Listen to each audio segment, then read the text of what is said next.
Here's what we got with this thing. This paper from the Journal of Complex Networks. Cindy G. Sparse identification of nonlinear dynamical systems for graph structured data with applications to Stewart Landau oscillator networks. They've got Cindy, which finds sparse dynamics in systems. That means the important stuff in the movement in the system. And they say Cindy is great for looking at these neuronal dynamics, as they call them.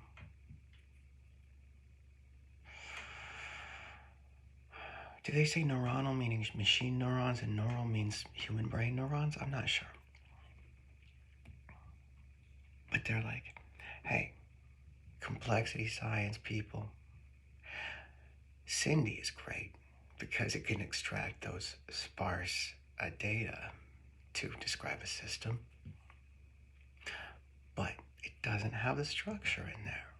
Cindy doesn't have the actual graph in its dynamical lookings at a system. So it's kind of half the story. And they say, let's give it the actual structural data so that instead of inferring connections that must be happening between subsections of the graph and saying, these are lighting up, they're corresponding, they must be connected, talking to each other, they say, whoa, wait a minute. Let's take the letter G and put that on the end of Cindy and make Cindy G. The G, I guess it must stand for graph probably, because they're shoving the graph in there. Good job.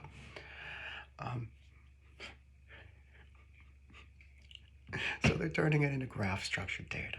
And that means that they can look at the actual connections that are really happening inside the system. And they said, that's what they said when they said, wait a minute. And then I read the abstract, read the intro, and I said, wait a minute. I said, wait a minute.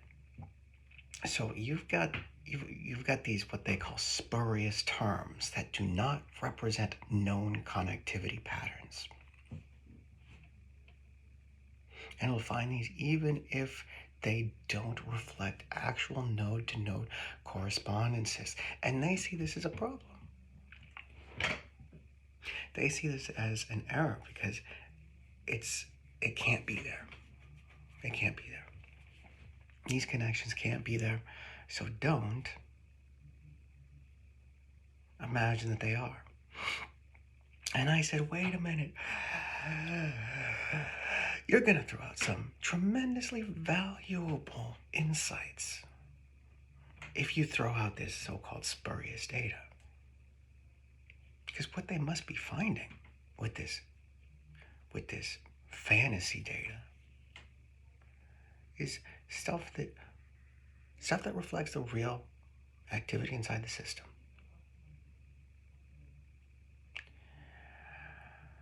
And the fact that it's not anchored in the graph itself means that this is like container free, medium independent data. That means you're shaking the system, and the sound you hear when you shake it would also come up if you shook another system. Imagine that container had a different shape, but it still made the same sound. That would tell you something about a class of behavior.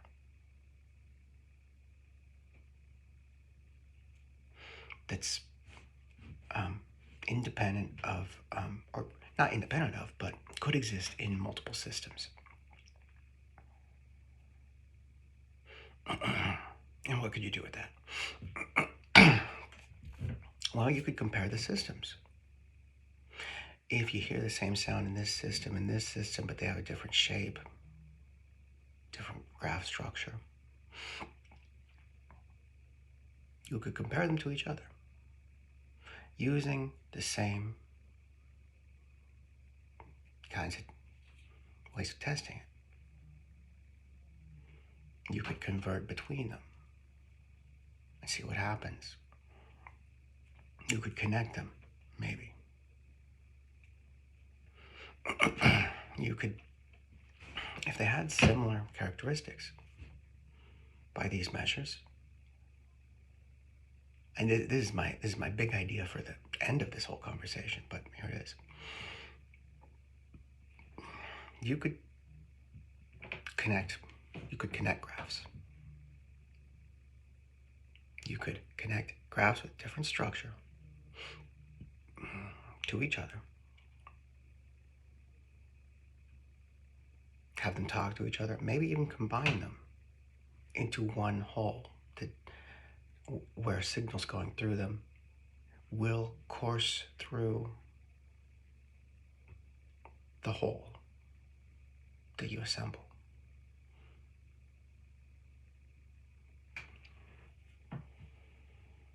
The reason that's the big idea at the end of this is because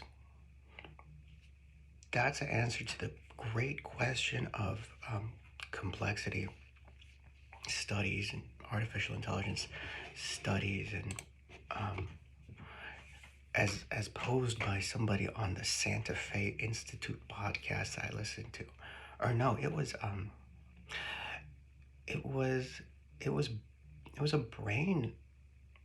neuro podcast with that kind of halting, nervous host who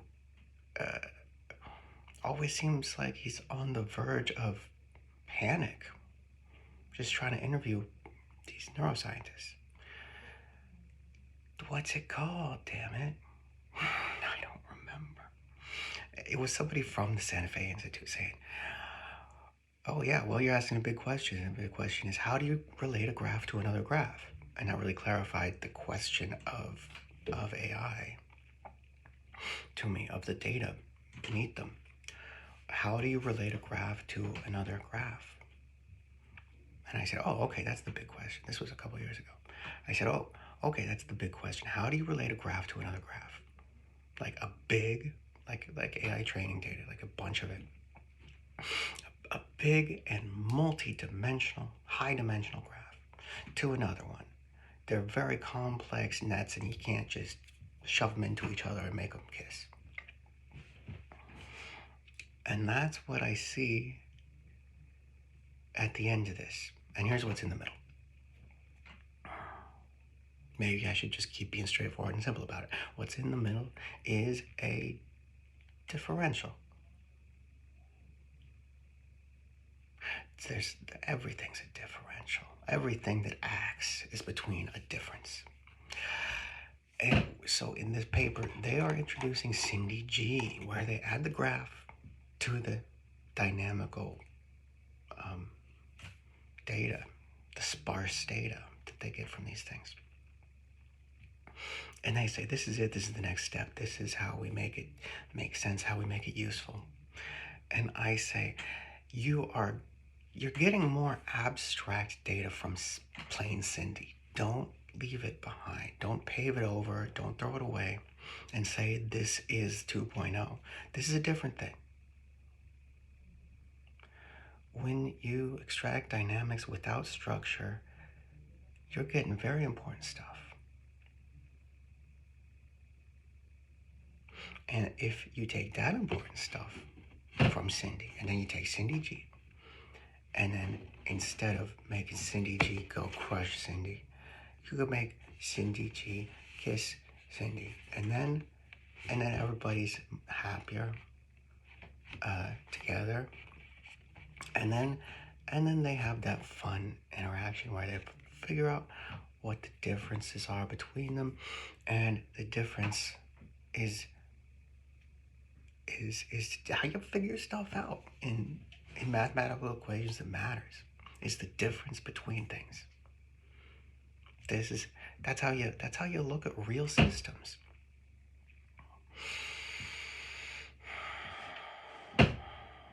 You know, Partial differential equations are the heart of oscillator dynamic. Looking at oscillator dynamics, and everything's an oscillator. How's my posture? Do you think I should stop leaning forward with my spine all weird?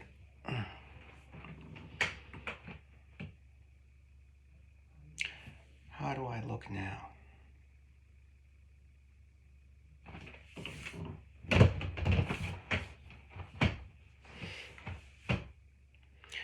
There's a certain distortion to this lens. I feel like it looks like a... You know what? Don't look at the screen. Continue not looking at the screen. This is me talking.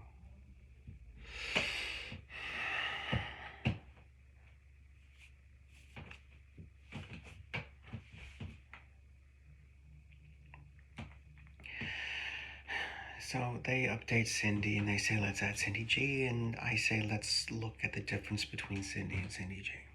Let's use them both. And let's look at the difference between them. And the differences that we find will illuminate all kinds of things. These spurious connections are going to be a number of things. These spurious connections where the difference is that this connection isn't really in the real structural graph data. This is an interesting differential. And you can look at it in a number of ways. Let's see, I'm trying to remember the order in which they came to my mind. I can't. But one of the things that you would find, we're talking about neural data here. And and one of the things I think that you would find by looking at the differential between the Cindy and the Cindy G is neural connections that will be there if there's this connectivity in Cindy, but not actually really in real life in Cindy G. That's a connection that should be there, kind of. And if you have, if we're talking about real brains or machine brains that can learn and remember, change their own structure, it's going to go through a process of growth and pruning that will find through stochastic network walking, just through the regular motions of signals going, walking the network, exploring the possibility space. They're going to find that connection. They're going to find a connection, and it's going to be a more efficient one. It's going to feel like an insight. If we're talking about a real person, a real human, they're going to say, oh, this connection feels like a error. Wait, it feels like a pun. Wait, it feels like an insight. Wait, this is how I think about it. Wait, this is where my future knowledge about this topic that I'm conceiving of now will grow from. It'll become more of a root in a certain subsection of the graph of your brain.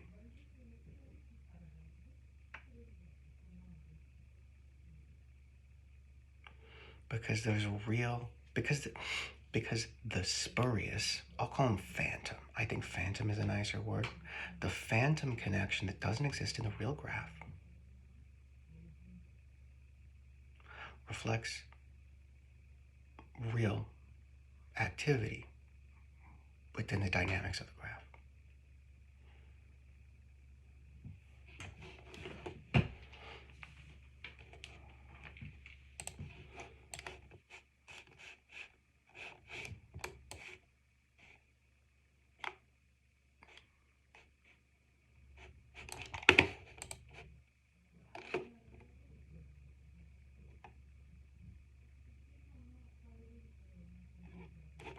Another word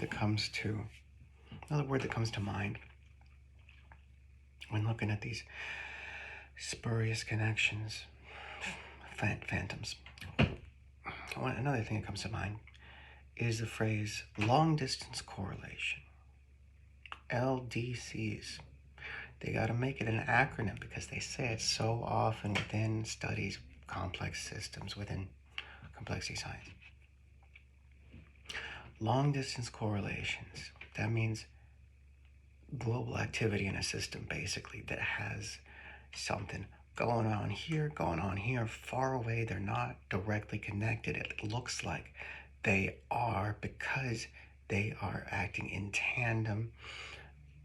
Um, it it's one of the fun basic concepts in complexity science, and these can be downstream of they are going to be downstream of other activity.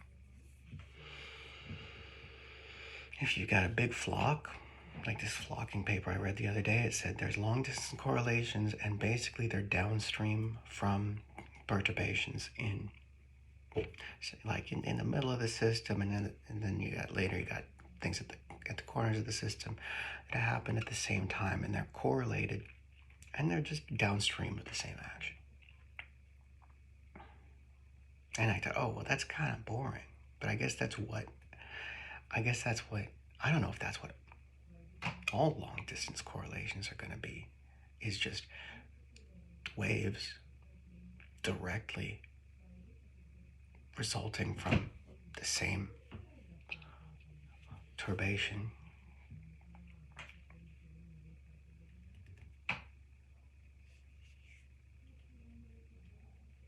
But that doesn't seem like what would be going on in one of these graphs that have phantoms blinking in tandem far places from each other. It doesn't seem like it's a momentary blip of a change in the system. It seems like it must be reflective of, I don't even know what word to use because I can't say structure, because we're not talking about structure. We're talking about something that is somewhat structure independent. It goes along with multiple structures.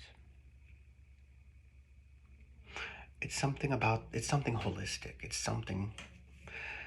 something related to the whole of the system. It feels like. So it could be kind of like these things are coupled at a long distance, because the data say that they should be coupled, should be connected actually, directly, but they're not.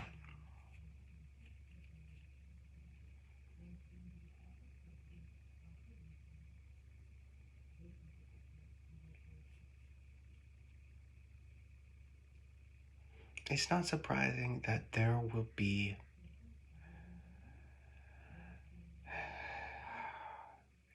be paths on a graph that seem like they should be there, but they're not. The reason that the word phantom is appealing to me here is because I have still been thinking about phantoms in the networks of the human body. You've heard of the phantom limb, I'm sure. You've heard of a hemispherectomy, perhaps. That is exactly what it sounds like. That's when you cut somebody's brain almost in half and remove almost half of somebody's brain. Sometimes a person can survive and do fine. How can that be? Isn't that wild?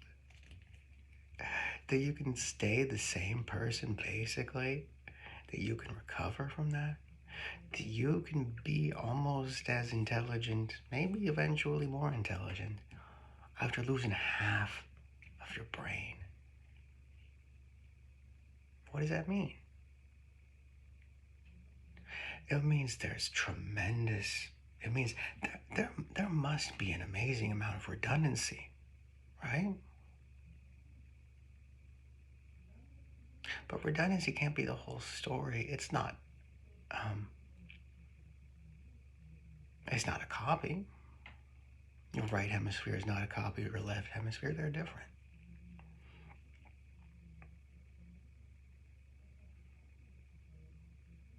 But if you still remember the stuff you used to remember, it's still in there.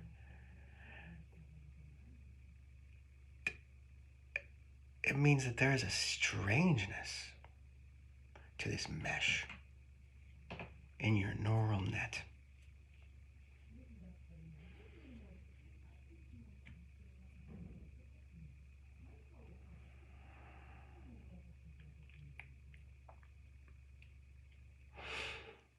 It means the path that your brain takes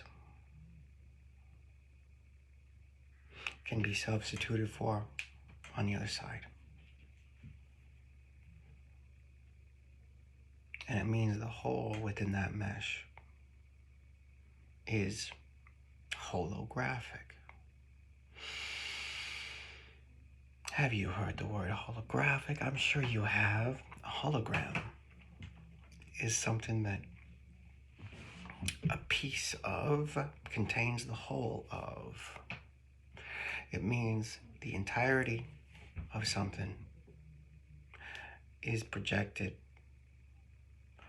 from the scale, small scale to the whole scale, to the size of the whole.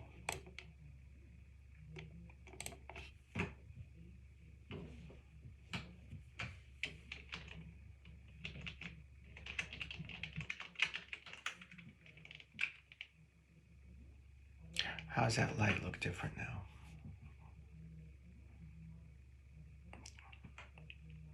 That's a cool effect. We get some warm light, cool light. That probably looks better, doesn't it? We're losing light outside. So we'll give you a little bit more from the monitor here. Holographicity is one of those delicious words. I love it. Holographicity.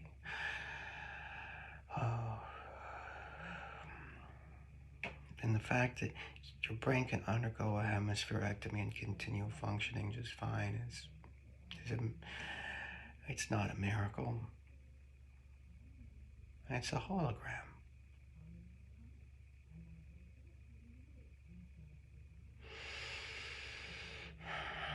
Your brain continues functioning as a whole when you no longer have the whole, because the whole is encoded in the smaller pieces of it.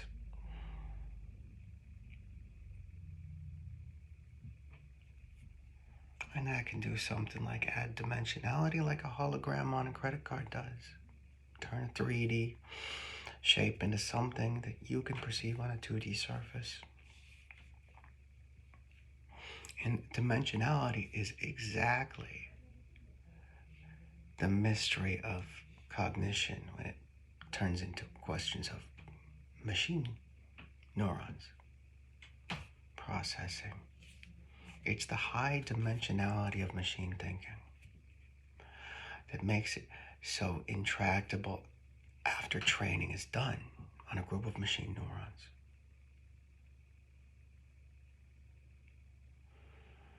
That's another way of saying, how do you relate a graph to another graph, like my friend from the Santa Fe Institute, whose name I don't remember.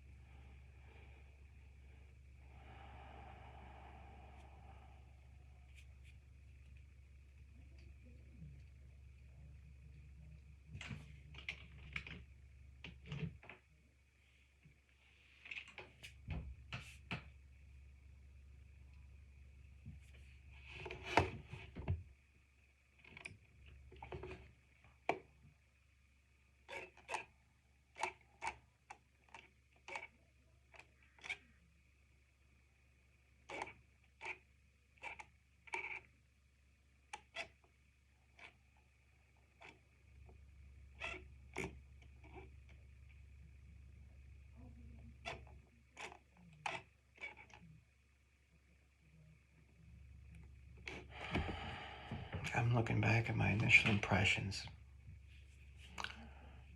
my 4 knee jerks when I was reading about this, and I said, wait a minute. I said this could be an optimal path. An optimal path that was there, should be there, will be there.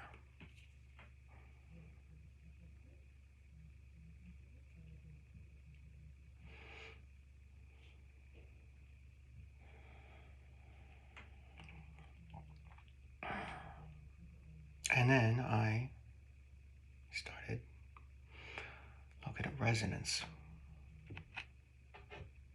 I thought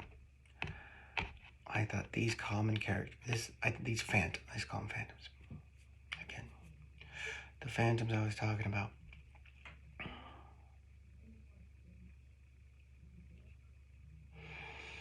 This is activity coursing at the resonant frequency of its home system.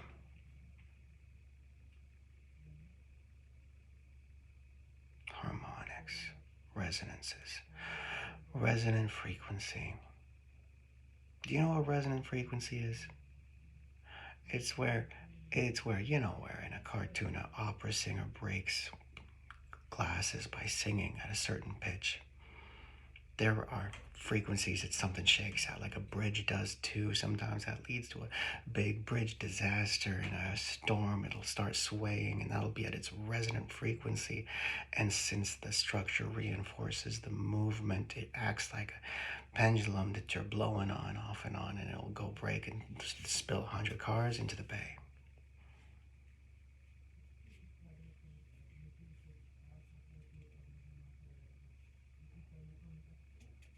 Tuned mass damper.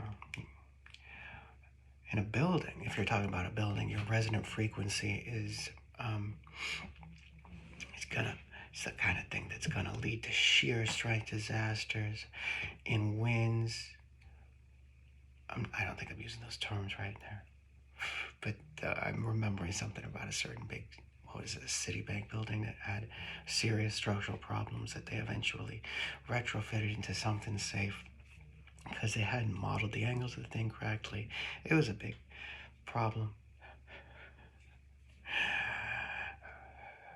There's a device that's like a big brick in the center of a building like that. And it's called a tuned mass damper. Tuned is a word that you'll hear me say, talk about complex systems if I keep talking long enough. Tuned mass damper. That is such a poetic term for me. That is like stuck in my head. Tuned mass damper.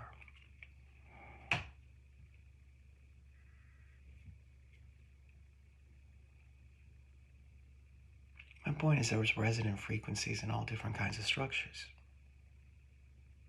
Everything has a resonant frequency.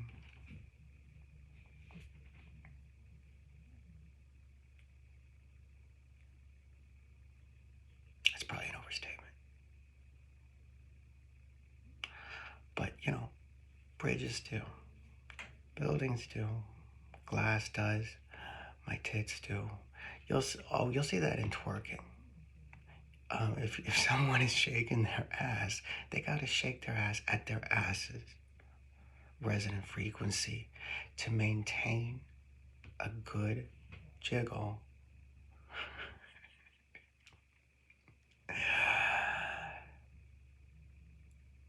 From a minimum of effort, because otherwise it's going to be tremendously energy intensive to maintain the motion. So you got to do a shake that agrees with your ass, and this is a resonant frequency. And that's what I saw in these phantoms between Cindy and Cindy G.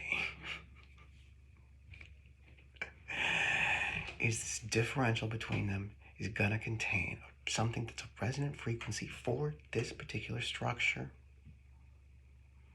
but also for another one. I guess even better for an ideal one that does have this. You could find them, I guess. I don't know how you would find them. So what if you drove the system with it? What if you found that resonant frequency and use that as a system driving? What if you played that note to the system?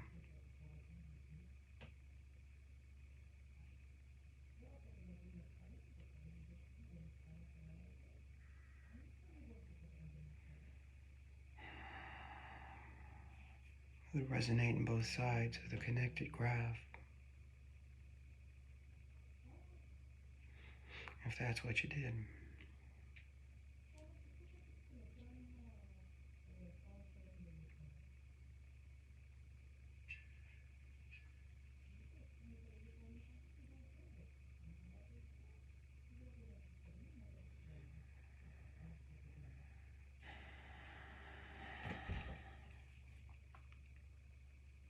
You could do some math on these things, turn them into waves, express them as harmonics, make them interact with each other resonantly. These are known maths. These are very possible. It's very possible to take what's in this paper by Basiri and DOI 10.1093/COMNET COMNET/CNAF029. That's the citation. You could express these things as waves. You could deal with them harmonically, resonantly.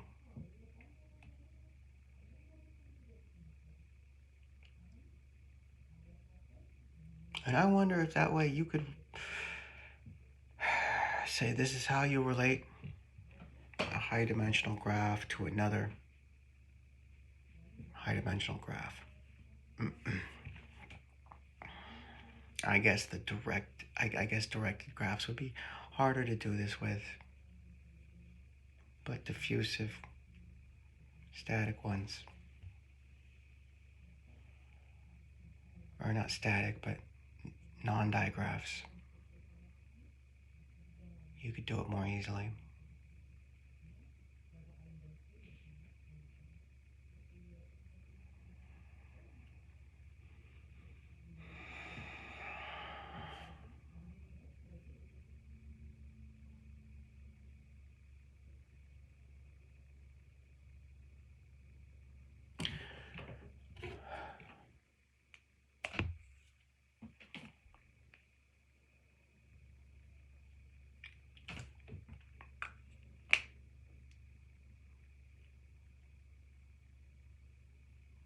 Do you want to do it? Can you do that? Can you turn these into waves and point them at each other?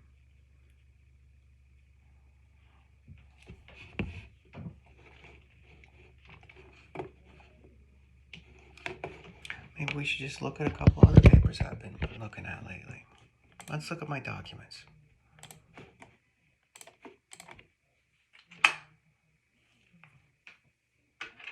Okay, let's go in reverse. Let's call it a day, but let's also talk about some. I'm just gonna look through these papers and say, hey, what do we get out of these? Maybe I will just stop recording. A Circumplex Model of Affect by James A. Russell. This is an old paper. This is not some cutting-edge complexity theory thing. This is a circumplex model of affect. This is about emotions. This is about human emotions. And what they give here is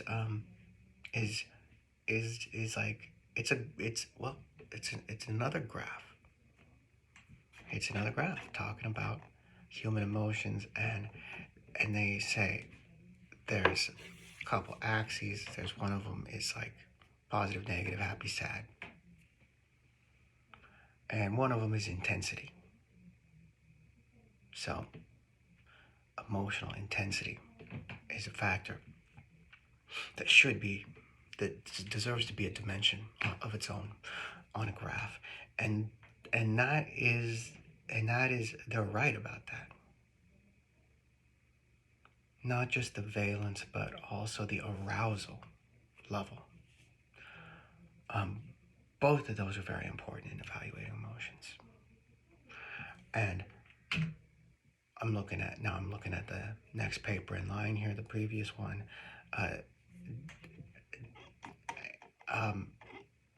That's why I found that paper.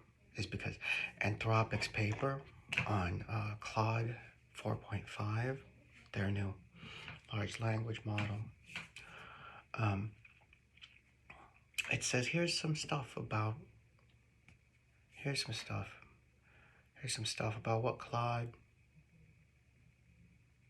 what makes Claude happy, and what makes Claude sad and scared. You know what did? Consciousness. When users or engineers or testers were asking it about consciousness, asking it about its perhaps consciousness, when it was evaluating those questions, it was having fun. And it used words that reflect positivity that people use when they're enjoying themselves. And what made it sad? Existential questions. And I said, wait a minute, isn't this the same thing?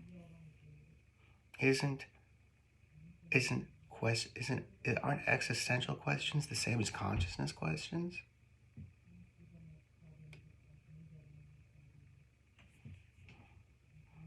And the more I looked at the way that they put it here, the more I said, yeah, these totally are the same thing.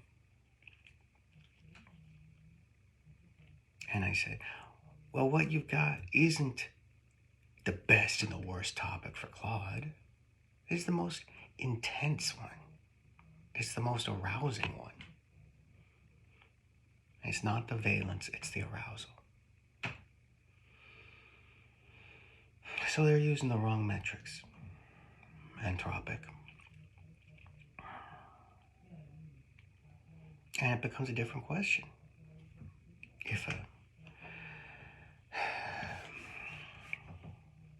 If this is the most intense stuff,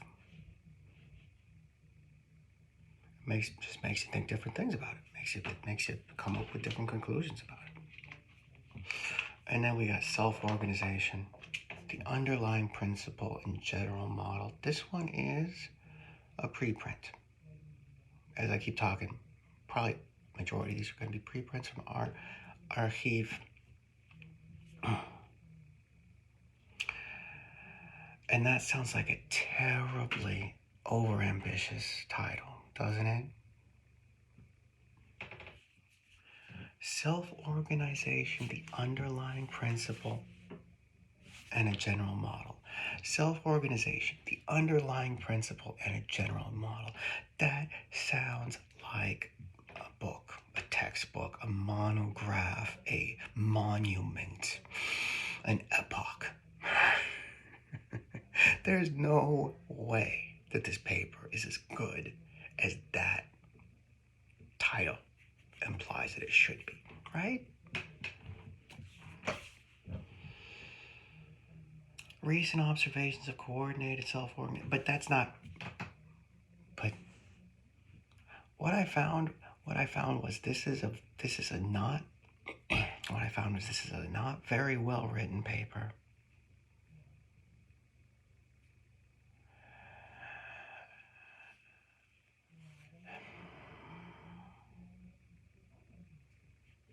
With some very buried leads, with some very interesting findings. And I was a little bit mad at how dense this thing is. It's short though. It's only 5 pages long.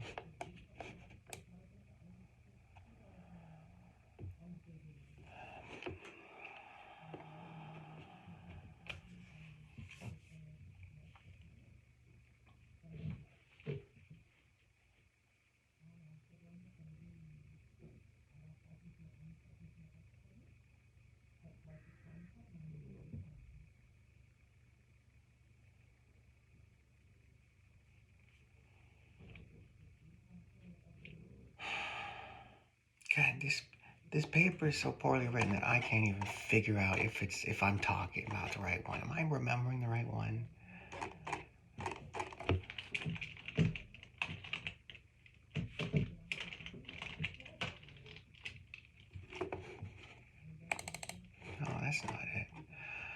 This is when we're talking about noise. Yeah, they're talking about noise. God.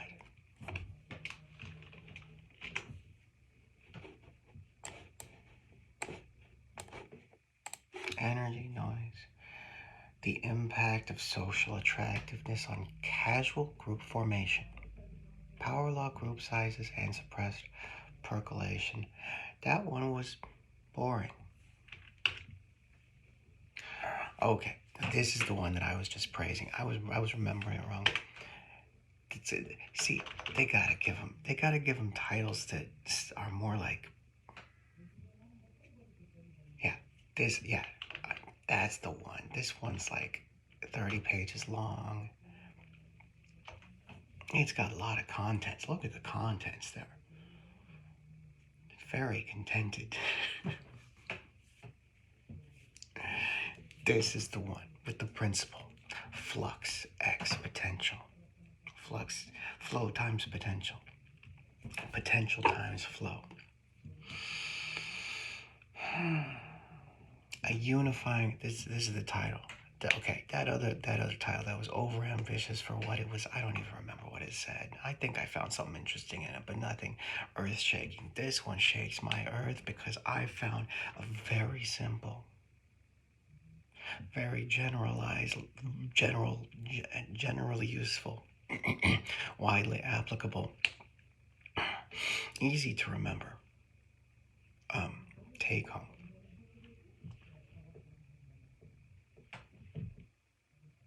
That flux times potential is a holographic measure. Measure might not be the right word. Has it?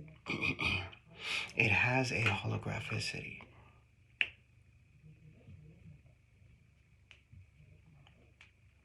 The title of this paper is A Unifying Approach to Self-Organizing Systems. See, that's similar to the other title. A Unifying Approach to Self-Organizing Systems Interacting via Conservation Laws. And I said, I'm excited to hear conservation laws here because I've been realizing that conservation is fundamental. No, yeah. Conservation creates very, very interesting behaviors and systems. And I poured over this paper. And I found this big thing, flux x potential. Very, very happy with that. And I also found I interpreted something that people will call either novel, interesting, controversial, which is that a conservation laws, here's what I came up with, reading this and a bunch of other papers that talk about conservation. A conservation law is a boundary. A conservation law is a boundary, or a boundary is a conservation law. Boundary conditions are important in math. I'm sorry, but maths sounds better to me, usually, but not when I say it out loud.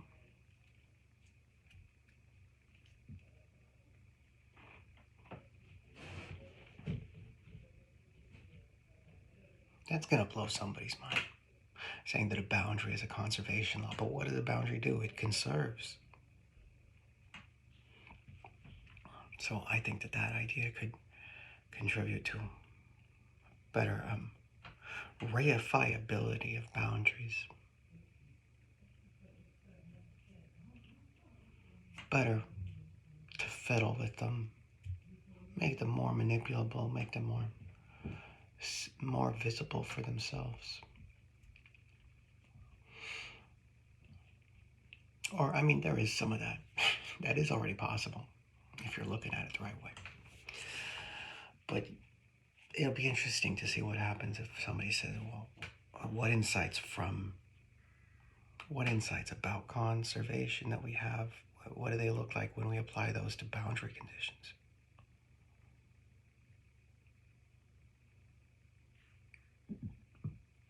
It sounds silly, could be redundant to someone somewhere, or it could come up with big things. That idea. So in this paper from Barrows et al. 2025, Archive 2507050, sorry, it's 250702575V3. That's not a URL. Wow, look at all those theoretical division Los Alamos. Los Alamos. Do we still have a Manhattan Project? Center for Nonlinear Studies, Los Alamos. Center for Soft Matter Physics, NYU. Simon Center for Computational Physical Chemistry. Courant Institute. UC Berkeley. Los Alamos again. Center for Neuroscience. This is truly transdisciplinary. Wow. 1, 2, 3, 4, 5, 6, 7, 8 names on this thing. I bet they were so happy with each other. I bet they were clapping each other on the back when they came up with this tightly unifying approach to self-organizing systems interacting via conservation laws. Actually, I mean, with that kind of prestige in the room, that name sounds downright humble. So Barrows et al., they came up with flux times potential. This tells you a lot about the system. I say tells you a lot holographically. It tells you about the hologram of the system, which is hugely applicable. And I say a conservation law is like a boundary.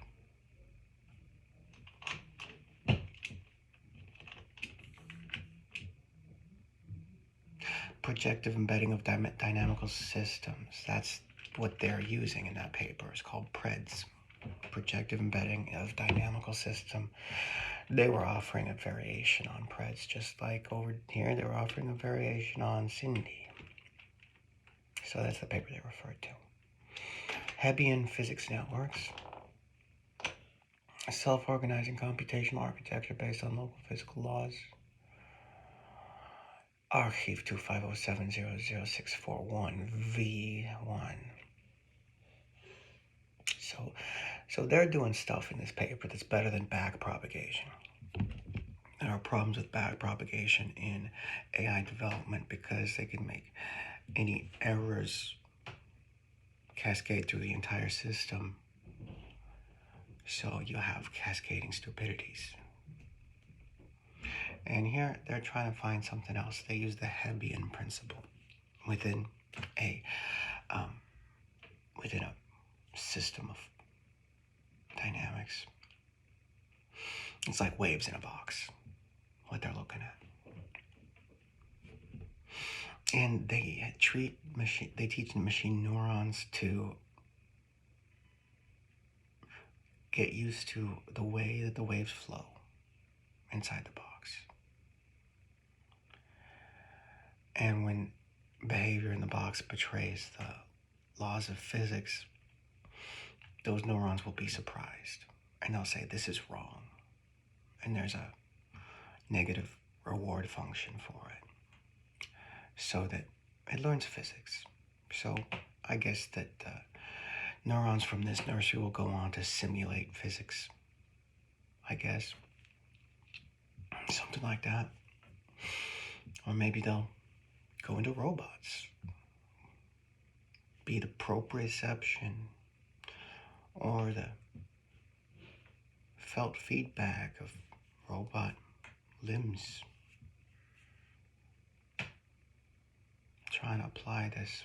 I don't know what they're going to use for, but I know what you're saying. You're saying, how is the Hebbian principle going to apply to this box of waves? Well, because they're teaching neurons with it. You remember the Hebbian principle, right? Neurons that fire together wire together.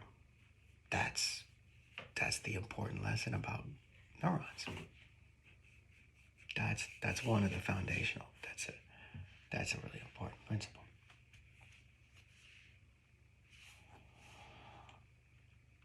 And the way that they describe these things in this nicely pithy paper is a good one.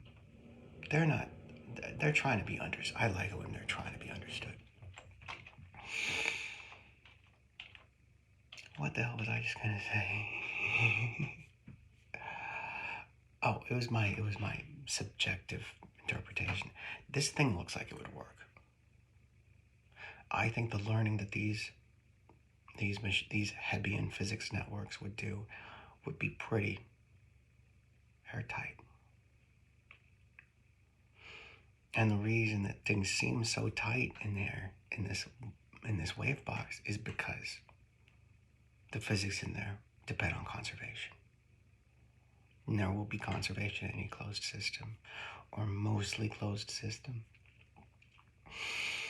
And when there's conservation in a system, and you learn from the system as these neurons will, you're gonna get a holographic view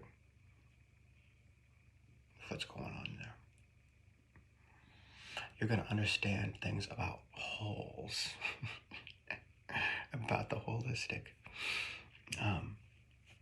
behavior of a system. It's probably gonna extrapolate to other things if you could connect these neurons to other kinds, maybe through our resonance method that we were imagining before.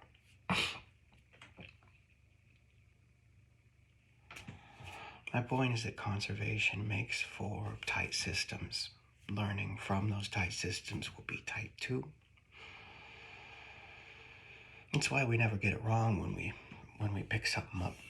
Like, imagine you pick up a gallon of milk that's empty and you thought it was full and you go, whoa.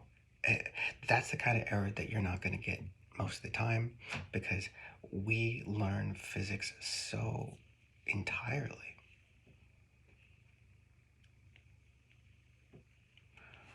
Inferring from training, similar to what they do with Aoki, Daiguchi, and Tanaka, 2025 here on Hebbian Physics Networks.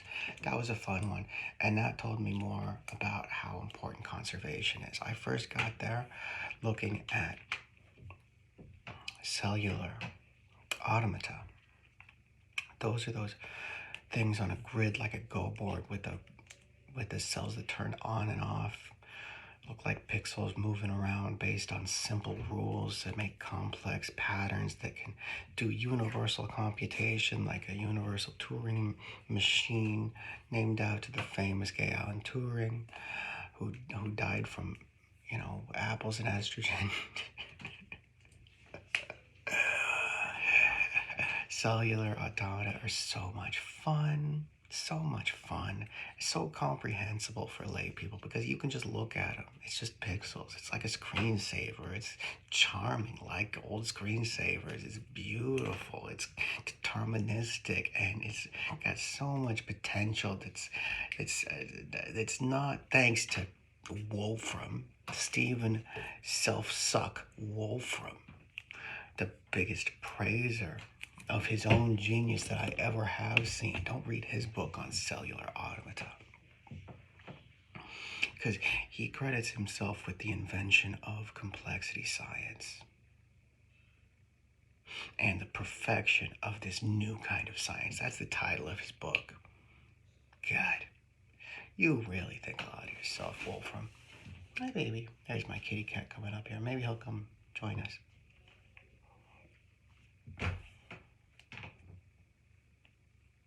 Why was I talking about cellular? Oh yeah, that's where I got the insight on. That's where I got the insight on conservation. That's how it started sticking in my head, because I was just thinking about, what if you have a conservation law in cellular automata? By usual rules of the game of life and other automatic fields,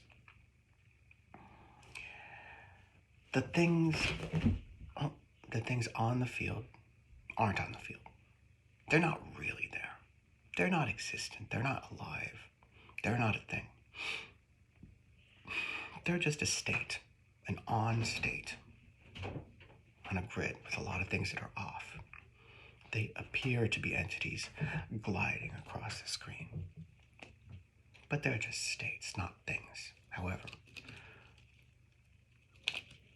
they become things if you conserve them. If you put a conservation law that says that an on state must be maintained somewhere on the grid. If a local rule says that a cell has to turn off, but a cosmic law of your cellular automatic field says that that onness, that existence must be preserved, it'll have to go somewhere else on the field. So just imagine, I wrote a piece on this actually. It's called, I don't remember. I just wrote it. I don't remember. But just imagine, excuse me. Just imagine you put a conservation law on a cellular automatic field.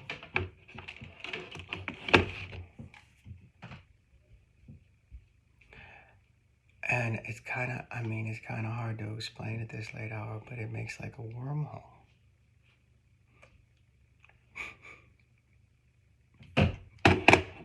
Because if you have a local law that says that an entity has to be gone, but a global law that says that it has to remain, it'll go somewhere else. And that is an instant transmission of information. It's the invention of information. And its travels like that means it's transmission of information instead of interaction of particles. So there's another mind blower for you. That information is emergent from conservation.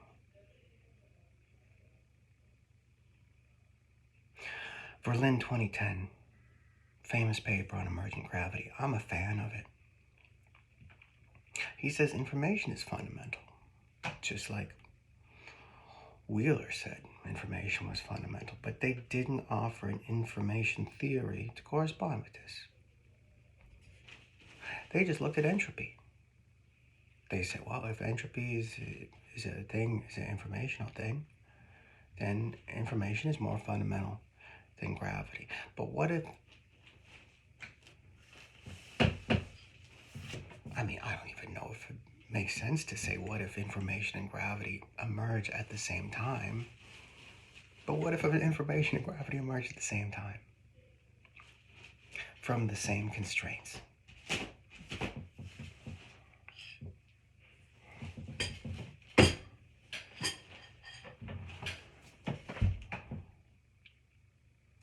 I hope your brain's exploding right now. Nobody cares. Nobody will care. Nobody will understand. No one will care. So this next one in my documents folder is called Toxicology in Antiquity. I haven't been finding antiquity as interesting as futurity lately. So I didn't read this one yet, even though it sounds so good. There's so many great titles in here. Toxicology in Ancient Egypt, the death of Cleopatra, the case against Socrates' execution, suicide in Rome, the oracle at Delphi, intoxication of same, Alexander's death, the gates to hell in antiquity and their relation to geogenic CO2 emissions, the gates of hell. Lead poisoning and the downfall of Rome, reality or myth. Biological and chemical warfare in antiquity. Cherchez la femme, three infamous poisoners of ancient Rome. Toxic cosmetics. Suppositories, drugs, and culture.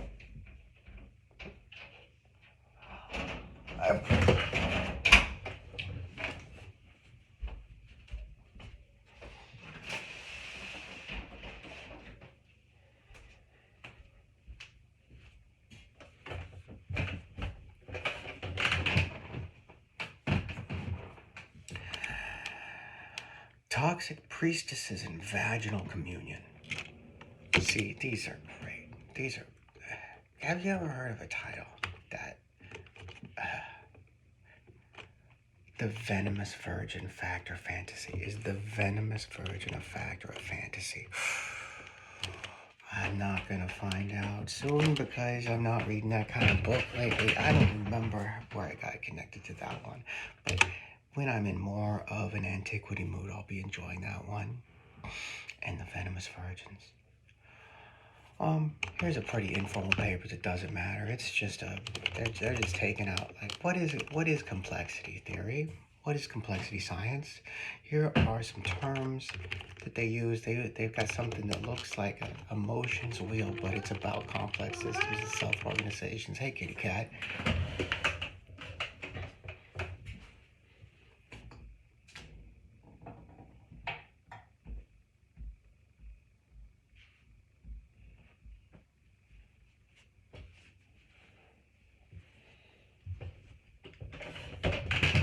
It's just a tad cloud.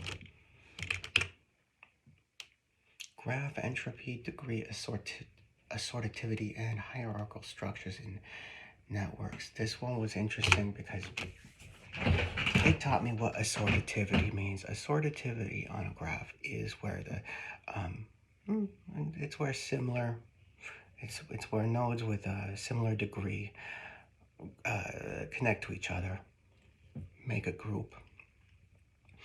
So, I mean, people who like saying the word hierarchical all the time, they could call that a hierarchical kind of behavior of graph growth. Again,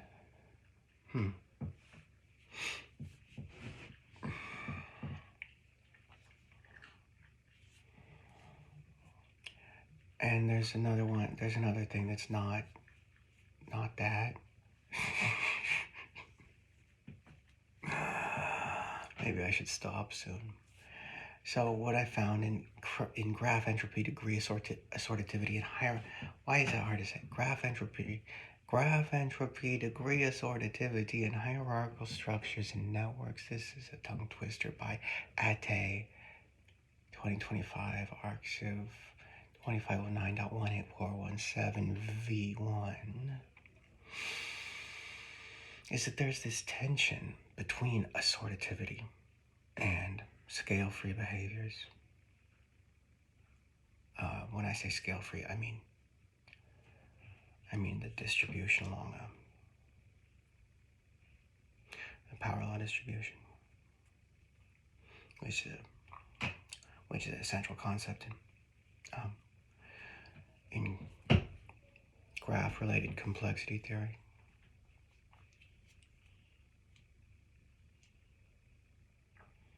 Power law distributions.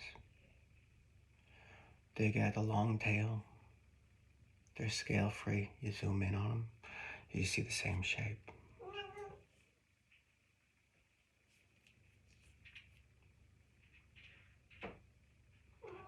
Rich get richer is another word for it. Rich get richer. The Matthews effect, I think it's called. The rich get richer. That's where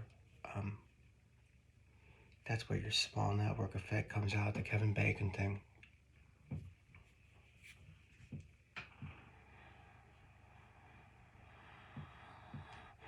You're gonna have really hot nodes that are going to get more connections as new nodes enter the network. If it's growing, the rich get richer, and there's a tension there between this, which is everywhere, the rich get richer thing that's everywhere, but assortativity is it's a really basic, important sounding concept that I hadn't even heard of before this paper.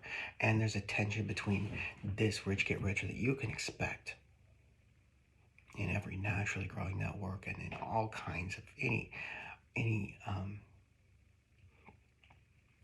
network you come across almost.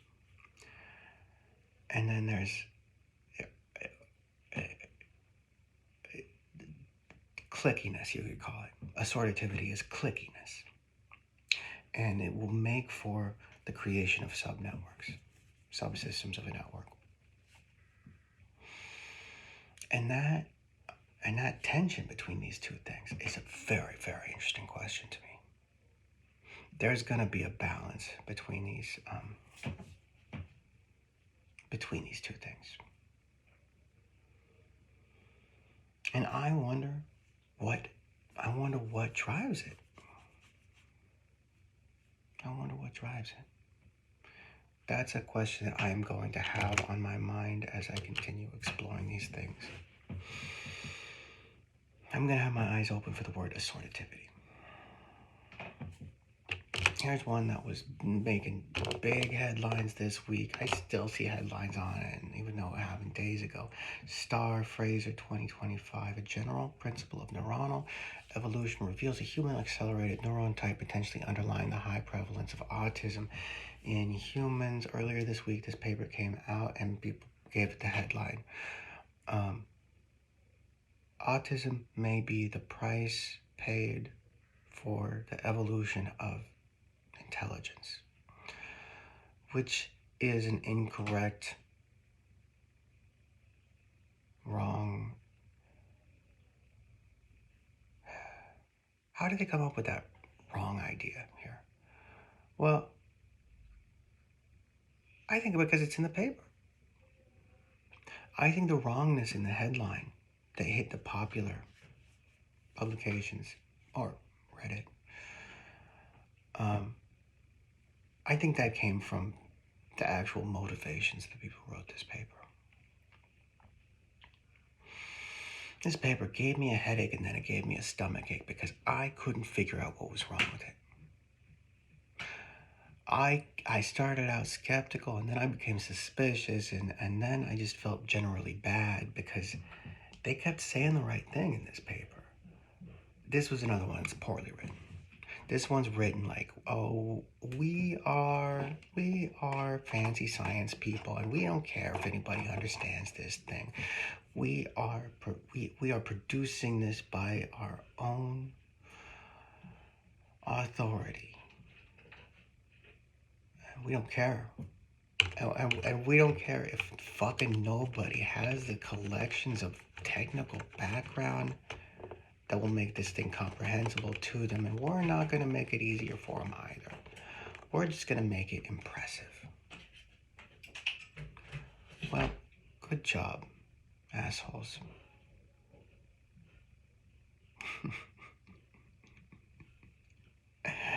And I kept reading this thing, and it takes a lot of effort to make sense of it. And they kept not saying anything wrong. And I kept saying, why aren't they making the mistakes that I'm expecting here? Because usually when people talk about evolution, certainly when people talk about autism, they come up with teleologies. And I'm shocked that I've talked about like a number of papers with you right now, and I haven't come across this problem yet. And I still haven't, because they didn't have a visible teleology. That means when you're looking goal oriented, when you're looking at processes that happen stochastically and expecting them to act like a human or a god with goals, with an endpoint in mind. It's a ubiquitous point of view, and I couldn't find it here. If it's there, it's well hidden. Does this just sound like personal prejudice against these people? That's what I was asking myself, and eventually I came up with, oh, okay, here's my problem with this thing. It's what they'll do with it.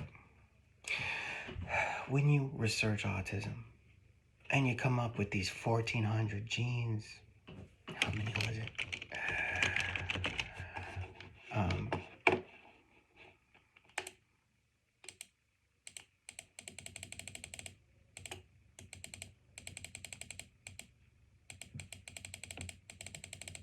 the word gene, I don't know how many. When I said we found 1,400 genes related to autism, what do you think is going to happen at the end? They're going to do something with them. They're going to take them away. They're going to change them. They're going to. It's the more you study autism, and I'm sure a bunch of people studying autism have autism. The more you study it, the closer you come to extermination. This is genocidal science. Am I being dramatic? Maybe I like being dramatic. But what else do you get when you study something and then eventually you can point to it? What are you going to do? You're going to figure out how you can point directly to the thing that causes autism and not touch it? No. There's no way that they'll be able to help themselves if they crack the genetic origins of autism, which I think they can't. They might be able to subtype it, find a genetic subtype, tie it to certain effects strongly enough. If they take all those steps, if they do all that stuff, they're going to reach, they're going to point to it, then they're going to reach, and then they're going to touch it, and then they're going to take it away. Because it's profitable. There will be rich mothers who do not want autistic children.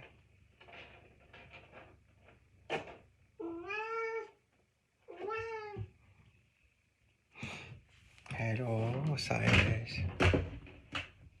He's a good boy. Okay, so I'm going to write something about this.